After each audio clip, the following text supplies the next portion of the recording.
Green light's not on. Red light is. Hi, my name is Leslie Eiler, and this is my book report. And I did the trumpet of the swan for an animal fantasy. I will read you the book.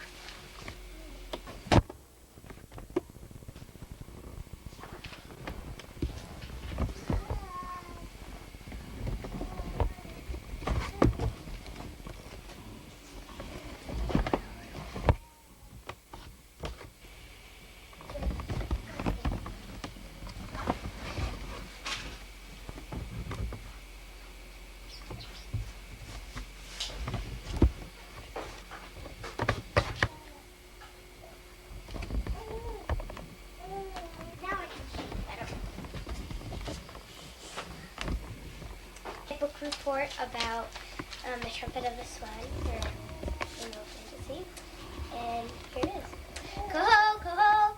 In Boston, the famous swan boat had a new staff member, Louis the Swan. Louis is the main character in the story I read.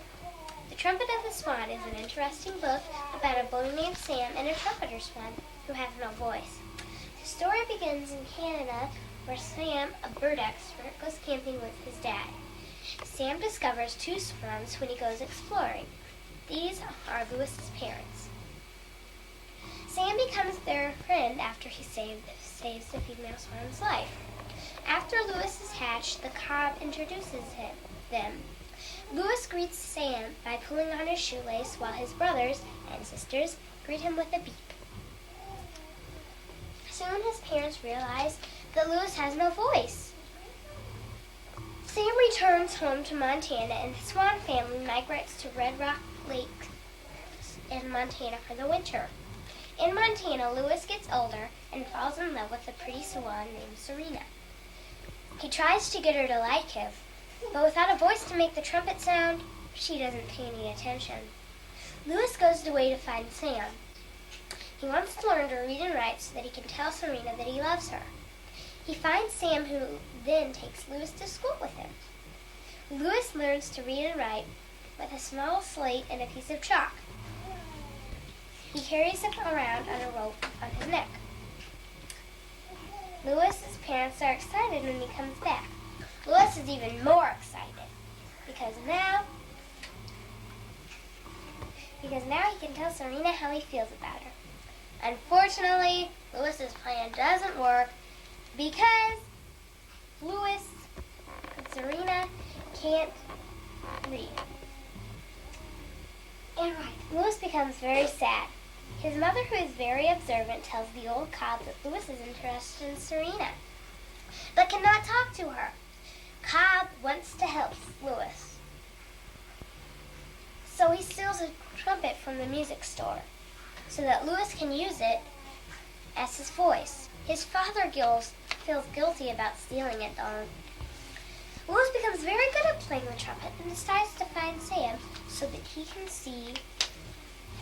can help him earn some money to repay the music store for the trumpet and the damage. Louis becomes very good at playing the trumpet and decides to find Sam to see if he can help him earn the money to repay the music store for the trumpet. He goes to Philadelphia to play at a nightclub. Louis becomes wealthy and famous because he plays so well. While Louis works in Philadelphia, he lives at the Philadelphia Zoo. One night, a big storm comes, and his true love, Serena, flies into the zoo with a hurt wing. Louis finally gets her attention, and they fall in love. Louis calls Sam for help. Sam is more than happy to help. The zookeepers try to clip Serena's wings so she can't ever fly away. Louis again calls Sam for help. Sam is more than happy to help his friend and is able to convince the zoo to let Serena go so that Louis and Serena can live in Canada. Louis had always wondered what he could be when he grew up. And while he was at the zoo, he finds the answer to that question. He loves the zoo and decides to work there and when he is old enough. He likes it so much that he writes this poem. I'm going to read half of it because it's really long. Of all the places on land and sea, Philadelphia Zoo's the place for me. There's plenty to eat and a lot to do. There's a fragrant bird and a tiny shrew. There's a whisper rat and a two-toothed sloth, and it's fair to say that I like them both. There's a Canada goose and a polar bear, and things that come from everywhere. There are lots of things that you've never seen, like the kinkajou and the wolverine. You really have to go to the zoo to see a newborn wallaroo, or follow a deer or a white-tailed gnu. Lewis and Serena get married and go to Canada to start a family, and Sam returns home. Sam grows up, and Lewis and Serena live long and happy lives. I like this book because it was exciting, funny, and had animals of the main characters. If I could meet the author, E.B. White, I would ask him 2 questions. What's your favorite animal, and what does E.B. stand for? So that is the story of the trumpet of the swan. Next time you hear a trumpeting sound, think of Lewis, the adventurous swan who had no voice, and Sam, the loyal boy who was happy to have such a special friend. The end. And I have a project, but would you excuse me for 1 minute? My name is Mrs. Hakenbak. If you have any questions, just ask me. This is the museum. Lewis the Swan. The Museum of Lewis the Swan. Tours given daily. This is a tour. Anyway, if you need to ask a question at the end of each exhibit, which I will be asking, just look up here, and if you forget my name, you can look here. I have it written out, so you guys won't forget it. Excuse me. Okay. Okay. We're going to go row by row. Okay. Oh dear, I'm so laughable today. Oh dear. Okay. This compass that Sam used to go exploring, donated by Mr. Beaver. It's a lovely little thing. It's got a magnifying glass. Okay. This is the photograph of Lewis and Sam by the pond in Canada. Donated by Eulalie Beaver, Sam's wife.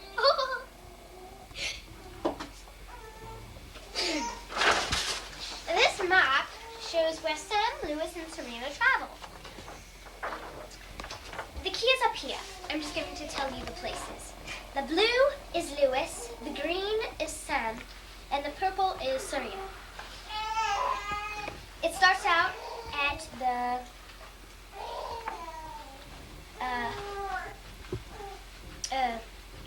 swamp, and Lewis goes down here and goes down to there, where he meets Serena, but then he wants to learn and write. So then he goes down to the ranch where Sam lives, and he comes back, and then he goes back to the ranch to go to camp with Sam to get some money. Then Lewis goes to Boston. Then he goes to Philadelphia Zoo. Then Serena flies from Red Rock Lakes to the Philadelphia Zoo, and then they fly back to the swamp together, and they get married.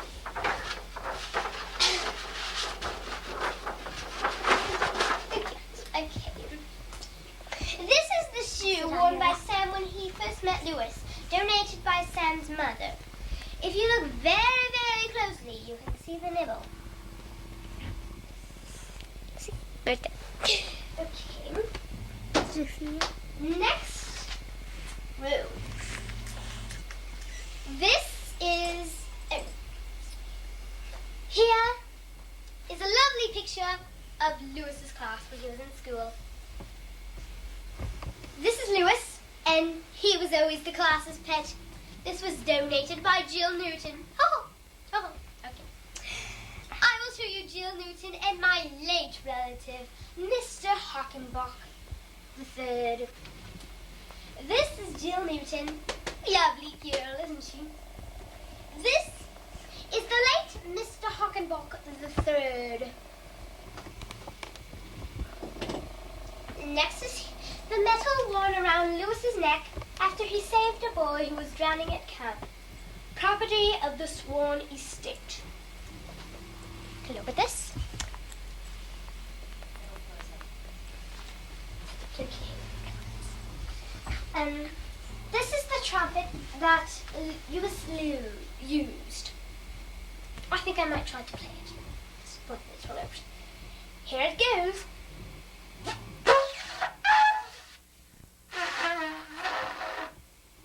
Lovely sound, isn't it?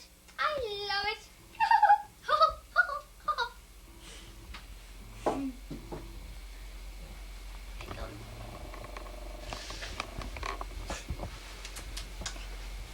This is the money bag of Lewis the Swan. Lots of money. Woo-hoo! Jumpy little thing, isn't it?